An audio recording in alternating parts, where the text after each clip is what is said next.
Hello everyone, welcome back to Pakistan Times channel. Ukraine frontline commander said we haven't got enough ammunition for our weapon, he explains.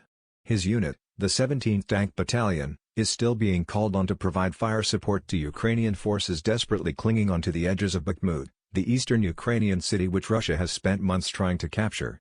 Russian forces are getting ever closer to their goal of taking the city, but at enormous cost.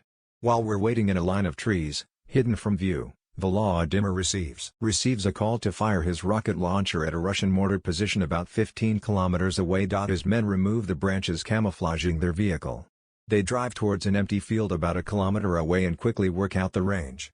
They elevate the rocket barrels towards the target while, out of sight, a Ukrainian drone hovering above assesses their accuracy.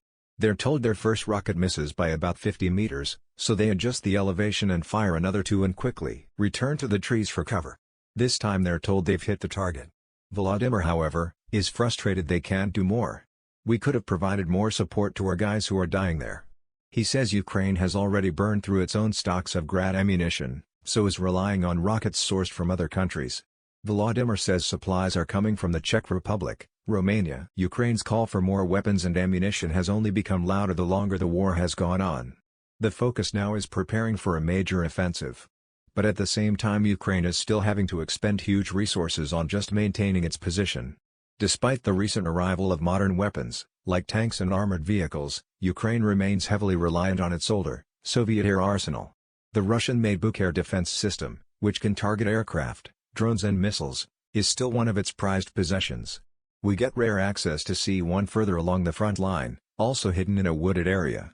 This sophisticated weaponry has helped prevent Russia gaining control of the skies. Joseph, the Buk commander, tells me it's target number one for Russia. This explains the extreme care taken to protect it. The long vehicle with its radar dome is buried in a deep trench covered with camouflage netting. On top are two gray missiles. Normally it carries four. A cache of classified U.S. documents was leaked online earlier this month. Maps, charts and photos, revealing detailed intelligence gathered on the war. I asked Joseph if these were correct in highlighting an acute shortage of Buk missiles. No, that's not true, he insists. But he does admit that the Buk is proving hard to maintain and Ukraine needs more. We haven't got enough, he says. Parts break and we haven't got spares because the factories that produce them are not in Ukraine. Joseph doesn't only dispute some of the contents of those leaked U.S. intelligence reports. He questions whether they have really revealed any secrets. Why should we be angry with the Americans? He asks. Because they gave information the Russians have had for 20 years? Ridiculous. Russia, he believes, has always known about the capabilities of Ukraine's armed forces. But Russia still does not know the timing or place of Ukraine's expected offensive.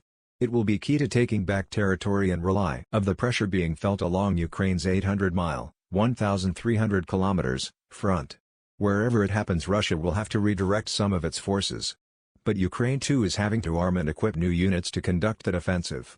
Both sides are struggling to feed the front line. We're worried our Western allies are getting tired of helping us. Volodymyr commander. At another location near Bakhmut, Ukrainian troops from its 80th Brigade are already expending hundreds of artillery rounds a day, to try to repel Russia's advances. They are already using some of the weapons supplied by the West. Serhiy and his men are operating a British-made L-119 light artillery gun. But Serhiy says they too are having to ration rounds. He says they're firing on average 30 rounds a day. We've got enough people for the moment, he says. But we need ammunition. Ammunition is the most important. I asked Serhiy if this is the make or break year for Ukraine. If we go on the offensive this year and retake our land, then we'll win, he replies. But, if that doesn't happen, then we don't have the resources for the war to go on for another 5 to 10 years. Volodymyr, the commander of the Grad, is even more blunt. The country is exhausted, the economy too, he says. And he fears that if Ukraine's action on the battlefield are not decisive this year then Western